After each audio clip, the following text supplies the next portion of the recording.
Hi, it's Catherine Hogan here, and I'm replying to the question of the day about population control and environment. As you said, the best way to reduce population growth, aside from enforced birth control, is to educate youth. Enforced birth control is a simple enough concept. It means changing the usual outcome of heterosexual sexual intercourse from conception to no conception, meaning that a couple would have to take action to conceive as opposed to taking action to prevent conception. This is a good idea for most Canadians, especially considering that many unplanned pregnancies happen to teenagers and that 80% of teen mothers end up living below the poverty line. There are several problems. First of all, there are no long-term birth control methods for men. There are only long-term birth control methods for women.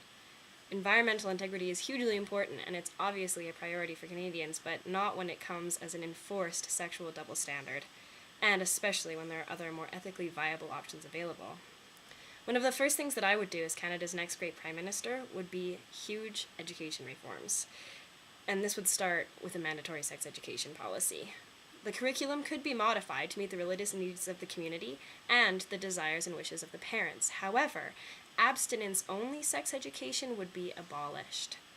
Statistically, children that are exposed to abstinence-only sex education are far more likely to become pregnant and be sexually active earlier and use no birth control methods. And of those that claim to use abstinence as their main form of birth control, 26% become pregnant every year. If we're trying to set a precedent for the rest of the world as Canadians and to protect our own environment, we're going to have to do a lot better than that. And philosophy would be another mandatory subject.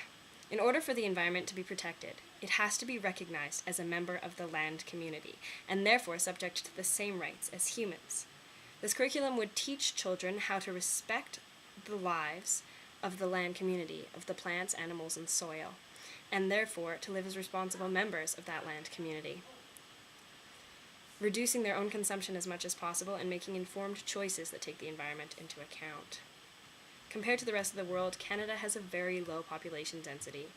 Much of the environmental degradation facing our world today comes from overconsumption, which again is caused by overpopulation of the globe as a whole. My own personal goal is to start education initiatives in third world countries, giving children the information they need to make informed choices about how many children they can afford to have and the resources to limit the number of children they have, which would in turn curb world population growth. Aside from global-scale population reduction initiatives or large-scale birth control operations, education is the best option for Canada and the world. To source my information, I got most of the statistics from Applied Ethics and International Perspective. Thank you very much.